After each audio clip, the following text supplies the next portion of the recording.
TELC, Deutschtest für Zuwanderer. Modelltest Nummer 9. Hören Teil 1. Sie hören 4 Ansagen. Zu jeder Ansage gibt es eine Aufgabe. Welche Lösung A, B oder C passt am besten? Markieren Sie Ihre Lösungen für die Aufgaben 1 bis 4 auf dem Antwortbogen. Beispiel: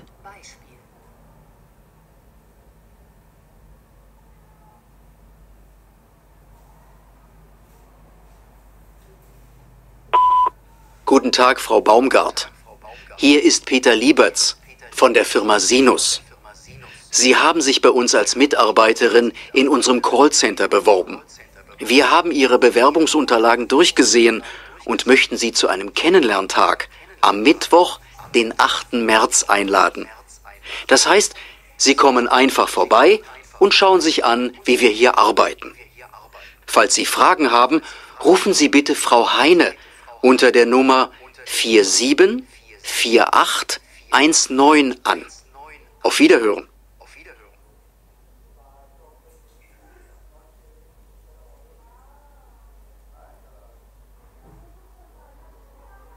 Nummer 1.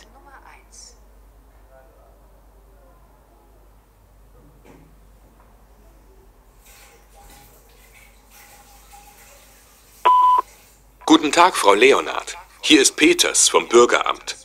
Ihr neuer Reisepass ist fertig und Sie können ihn abholen. Wir haben Montag bis Mittwoch von 9 bis 13 Uhr geöffnet und Donnerstag von 14 bis 18 Uhr. Freitags haben wir nicht geöffnet. Auf Wiederhören.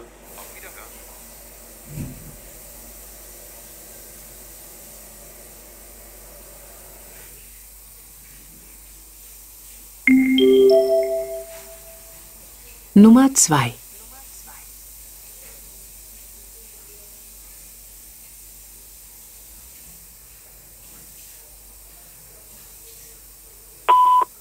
Hallo, Herr Thalmann. Hier ist die Zahnarztpraxis Dr. Lang. Herr Thalmann, Sie haben ja am Donnerstagnachmittag einen Termin bei uns. Leider müssen wir den Termin verschieben, weil der Doktor seit heute krank ist. Können Sie uns bitte zurückrufen? Vielen Dank.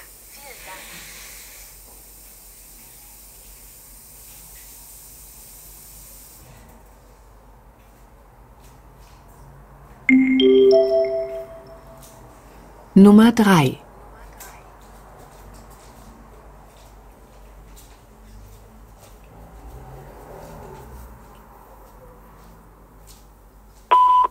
Guten Tag, Frau Jong. Hier ist Frank Reiche von Ihrer Sparkasse. Wir haben ein Angebot für ein neues Girokonto. Ich würde Sie gerne persönlich darüber informieren. Können Sie vielleicht morgen bei uns vorbeischauen? Heute bin ich leider unterwegs. Vielen Dank.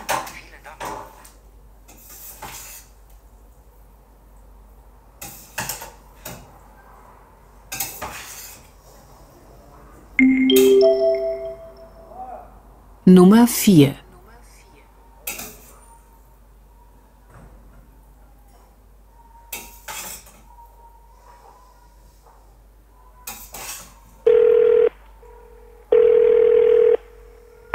Guten Tag. Sie sind verbunden mit den Stadtwerken Frankfurt. Leider rufen Sie außerhalb unserer Geschäftszeiten an. Sie erreichen unsere Mitarbeiter Montag bis Mittwoch von 13 bis 17 Uhr sowie Donnerstag und Freitag von 8 bis 12 Uhr. Vielen Dank und auf Wiederhören.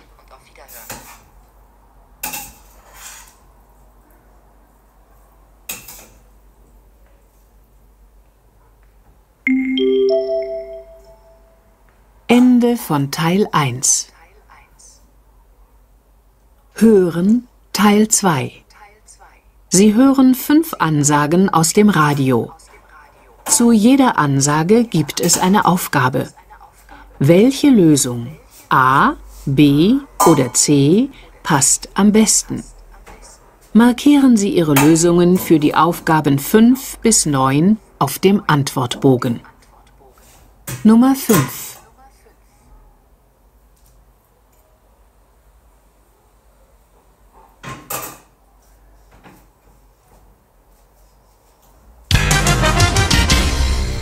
Und hier eine Meldung für alle, die heute mit Bussen und Bahnen in München unterwegs sind. Wegen eines Streiks fahren ab 12 Uhr keine öffentlichen Verkehrsmittel. Ab 14 Uhr gibt es dann einen Ersatzverkehr für die wichtigsten Strecken. Beachten Sie bitte, dass es zu längeren Fahrzeiten kommen kann. Weitere Informationen zum Ersatzverkehr finden Sie ab sofort auf unserer Internetseite.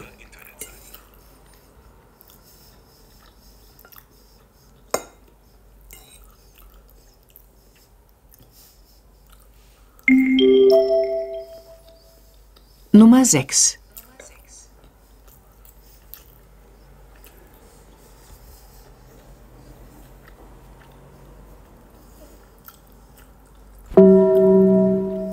Und hier noch eine Wetterwarnung. In ganz Deutschland kann es heute Nacht zu Unwettern mit schweren Sturmböen, Hagel und Platzregen kommen.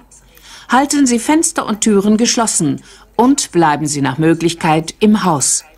Im Norden beruhigt sich das Wetter morgen Vormittag wieder. Im Süden kann es aber nochmals schwere Gewitter geben. Seien Sie daher im Süden auch morgen vorsichtig.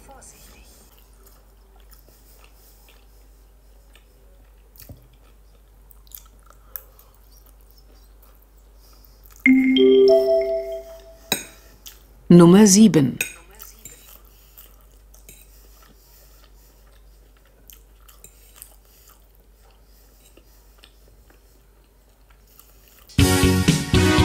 Hier die Veranstaltungstipps fürs Wochenende. Samstagabend gibt es in der Stadthalle Rockmusik mit Rollende Steine. Beginn ist um 20 Uhr. Es gibt noch Karten. Sonntag ist im Hallenbad Familientag. Kinder bis 12 Jahre zahlen in Begleitung ihrer Eltern keinen Eintritt. Ebenfalls am Sonntag ist auf dem Marktplatz ein großer Flohmarkt. Man kann nicht nur vieles finden, sondern auch selbst etwas verkaufen.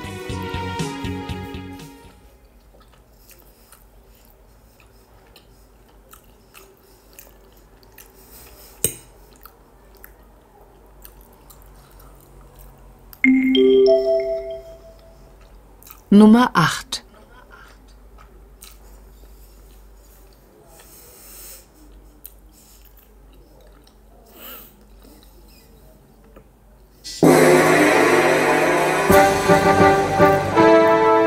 Jetzt neu in Ihrer Stadt. Möbel Franz am Stadtgarten.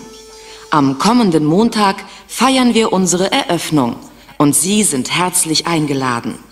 Ab 10 Uhr erwarten wir Sie und servieren Ihnen kostenlos Kaffee. Für Kinder gibt es eine Tombola mit einem Fahrrad als Hauptgewinn. Und auf alle warten sensationelle Möbelangebote, teilweise bis zu 50% Rabatt. Das gibt's nur am Montag und nur bei uns.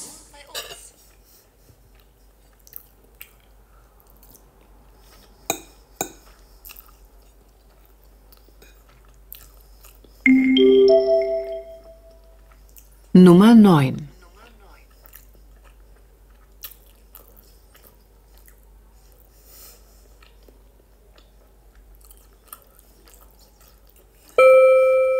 Und hier haben wir einen Tipp von unserem Hörer Ralf Schneider zum Thema Ernährung. Er schreibt: Um mich gesund zu ernähren, kaufe ich Obst und Gemüse oft auf dem Markt. Da weiß ich, woher es kommt, und oft ist es sogar günstiger als im Supermarkt. Außerdem trinke ich viel Früchtetee, aber keine Limonaden. Mir geht es sehr gut damit.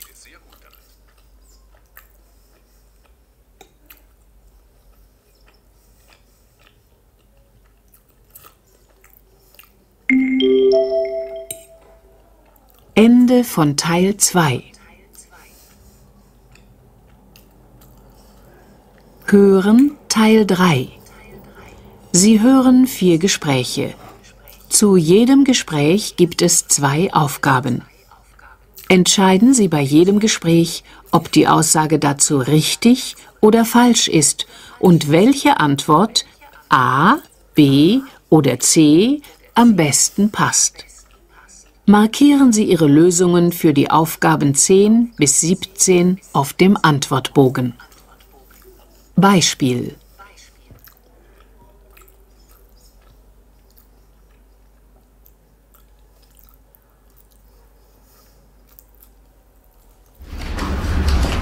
Guten Tag, Herr Becker. Ich bin Melanie Erdmann, die Personalmanagerin von Meistertech. Guten Tag, Frau Erdmann. Erzählen Sie mir doch mal, was Sie über unseren Betrieb so wissen. Sie sind der größte Elektronikhändler in Süddeutschland und haben über 5000 Mitarbeiter. In den nächsten Jahren wollen Sie 4 weitere Elektrogeschäfte eröffnen. Als Elektrikermeister würde ich sicher gut in Ihr Team passen. Sie haben sicher gut über unsere Firma informiert. Wann haben Sie denn Ihre Meisterprüfung gemacht? Vor 3 Jahren. Danach habe ich bei Elektrobusch gearbeitet. Aber leider wird die Firma im Sommer schließen. Sie könnten also im August schon bei uns anfangen? Ja, das geht. Meine Firma schließt am 30. Juni. Sie wissen, dass wir ein neues Geschäft in Stuttgart eröffnen. Können Sie sich vorstellen, umzuziehen? Natürlich. Im Juli könnte ich mir dann eine Wohnung in Stuttgart suchen.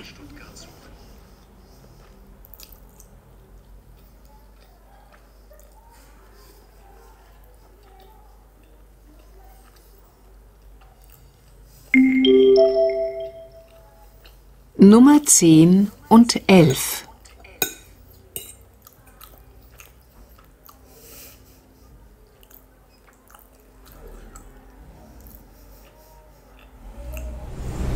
Ach, guten Tag, Frau Reinhardt. Gut, dass ich Sie hier im Treppenhaus sehe. Hallo, Herr Meister. Was gibt's denn? War die Musik gestern Abend etwa zu laut? Nein, also doch. Genau darüber wollte ich mit Ihnen reden. Aber es war ja auch Samstag. Und Ihre Tochter ist auch nicht immer leise. Ja, ich verstehe das. Aber wissen Sie, meine kleine Tochter hat Grippe. Und da soll sie viel schlafen. Und gestern, naja... Ach, warum haben Sie das nicht einfach gesagt? Das ist doch selbstverständlich. Dann werde ich in den nächsten Tagen besonders leise sein. Das ist sehr nett von Ihnen. Es ist mir ja schon etwas unangenehm. Schließlich war die Musik ja wirklich nicht sehr laut. Das ist doch kein Problem. Und gute Besserung für Ihre Tochter.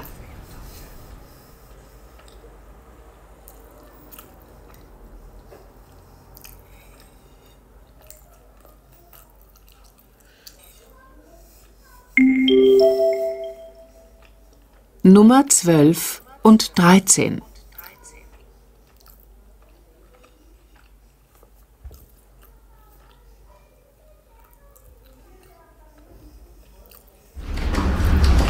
Herr Schneider, haben Sie mal einen Moment Zeit? Ja, natürlich. Worum geht es denn? Herr Schneider, Sie wissen ja, dass wir nächste Woche ein neues Computerprogramm bekommen. Ja? Nun, und Sie wissen auch, dass alle Angestellten unserer Bank eine Fortbildung machen sollen, damit sie das Programm bedienen können. Mhm. Nun habe ich gesehen, dass Sie noch nicht bei der Fortbildung waren. Ja, ich war doch krank. Dieser Husten und dann auch noch das Fieber. Ja, ich weiß. Aber deshalb gibt es ja am nächsten Freitag nochmal einen neuen Termin. Für alle, die die Fortbildung noch nicht gemacht haben. Oh, gut. Dann gehe ich auf jeden Fall hin. Wunderbar. Was macht eigentlich mein Urlaubsantrag? Den habe ich heute Morgen unterschrieben. In 3 Wochen geht es los, nicht wahr? Richtig. Wir fliegen in den Süden. Nach Mallorca.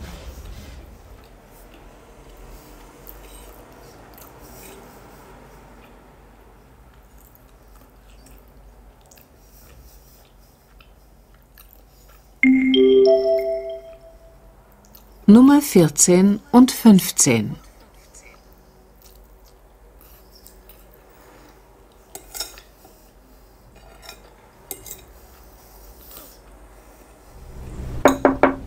Ja, bitte. Hallo, ich bin die Mutter von Jana. Schön, dass Sie Zeit haben, Frau Petrovic.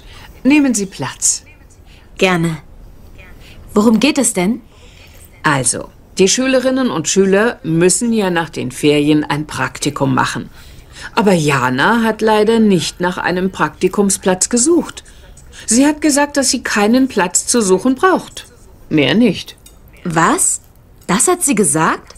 Das gibt's doch nicht. Da hat sie nämlich nicht alles gesagt. Wieso? Na, Sie kann das Praktikum bei ihrem Onkel machen. Der hat eine kleine Firma. Das war auch schon lange klar. Ach so. Dann meinte sie wohl, dass sie nicht zu suchen braucht, weil sie bereits einen Platz hat. Ja, aber ich verstehe nicht, dass Jana das nicht selbst erzählt hat. Ich werde gleich mal mit ihr sprechen. Naja, so sind die Schüler halt mit 14. Manchmal wollen sie nicht alles erzählen.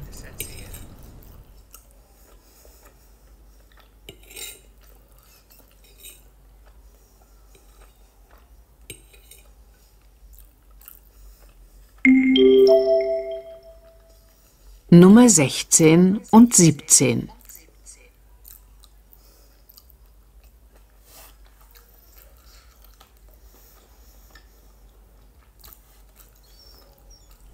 Also, Herr Tomacek. Ist es was Schlimmes? Nein, nein, überhaupt nicht. Sie haben eine Angina, Eine was? eine Halsentzündung. Ist das gefährlich? Ich kann ja kaum noch sprechen. Und genau deshalb sollten Sie das auch nicht tun. Machen Sie sich keine Sorgen. Wenn Sie sich an meine Anweisungen halten, sind Sie spätestens in 2 Wochen wieder topfit. Aber dann kann ich ja nicht arbeiten gehen. Nein, in dieser Woche auf keinen Fall. Ich werde Sie krank schreiben. Vielen Dank. Und dann brauchen Sie viel Ruhe und Schlaf. Trinken Sie Tee und Wasser und essen Sie vor allem Obst und Suppen. Mach ich. Aber die Sachen sollten auch nicht zu heiß sein. Das wäre nicht gut. In Ordnung. Wir sehen uns dann Ende der Woche nochmal. Auf Wiedersehen, Herr Tomacek. Auf Wiedersehen.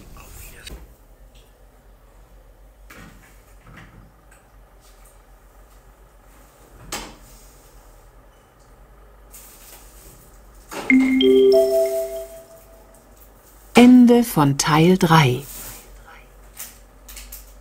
Hören Teil 4. Sie hören Aussagen zu einem Thema. Welcher der Sätze A bis F passt zu den Aussagen 18 bis 20?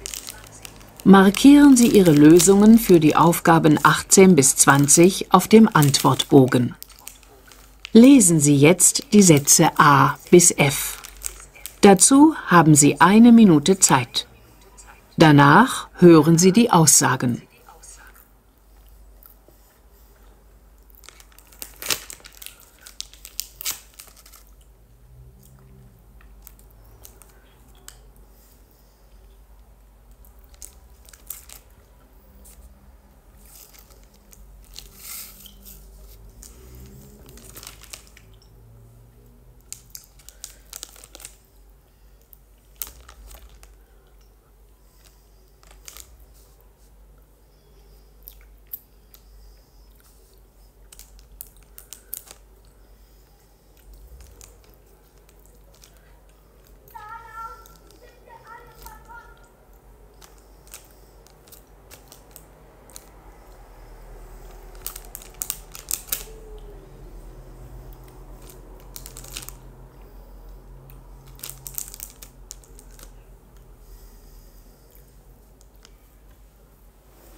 Immer mehr Menschen in unserer Stadt fahren mit dem Bus oder der Straßenbahn. Das sagen die Verkehrsbetriebe der Stadt. Ab dem nächsten Jahr soll es deshalb noch mehr Linien und Haltestellen geben. Wir haben unsere Hörer zu diesem Thema befragt. Beispiel: Also, ich fahre jeden Tag mit dem Bus in die Schule. Manchmal nervt es, weil morgens alle mit dem Bus fahren. Das ist dann manchmal ein Gedränge. Naja, und sitzen kann man dann schon gar nicht mehr. Aber sonst finde ich's eigentlich ganz gut. Im Bus kann ich in Ruhe mit meinen Freunden reden. Das geht ja nicht, wenn meine Mutter mich im Auto zur Schule bringt.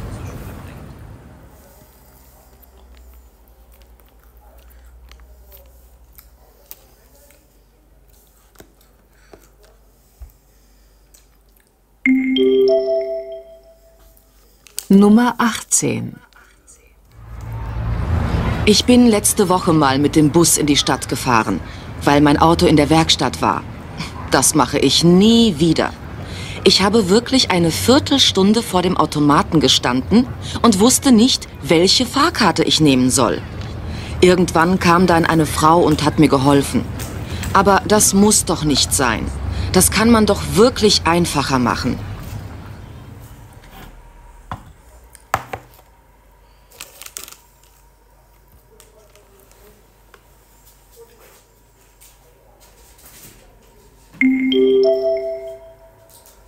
Nummer 19.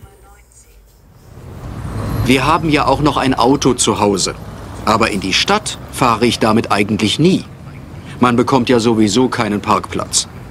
Und wenn man einen hat, ärgert man sich nur über die Parkgebühren. Also steige ich lieber gleich in den Bus und kann ganz entspannt einkaufen fahren. Ich muss ja auch nicht darauf achten, wohin ich fahre. Ich kann einfach aus dem Fenster schauen und irgendwann aussteigen. Ich finde das super.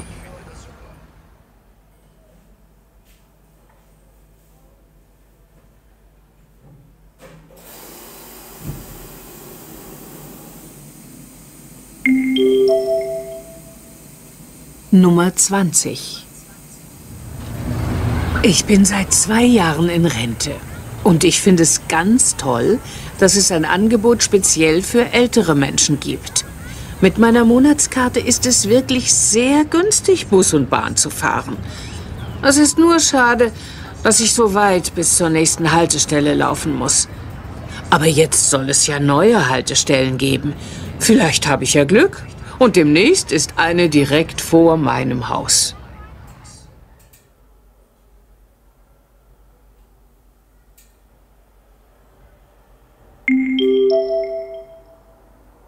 Ende des Subtests hören.